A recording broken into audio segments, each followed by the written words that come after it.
চরিত্র আর ব্যবহারের যত্ন নিন।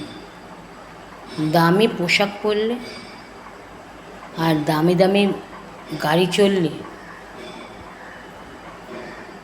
বা দামি দামি গাড়ির মালিক হলে ভালো মানুষ হওয়া যায় না। ভালো মানুষ হতে গেলে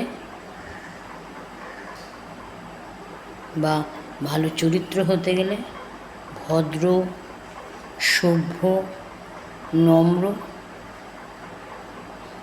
হতে হয়। আপনার গাড়ি আছে, আপনার বাড়ি আছে, তাতে কার কি?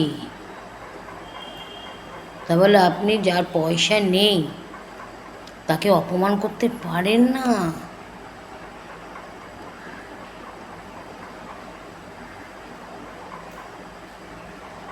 আপনার পয়সা আছে বলে আপনি ভদ্রলোক হয়ে যাচ্ছেন না। পয়সা আছে তো কি, কিন্তু যেই মানুষটা পয়সা নেই সে আপনাকে আপনি করে ডাকছে, সে একজন রিক্সাওয়ালা, আর আপনার পয়সা আছে বলে আপনি তাকে তুই তামারি। এটা ভদ্র ব্যবহার হলো? ভদ্র ব্যবহার বাবা, চরিত্র ভালো হতে গেলে পয়সা লাগে না। এটা পারিবারিক শিক্ষা, পারিবারিক শিক্ষার অভাব, যাদের অভদ্র ব্যবহার।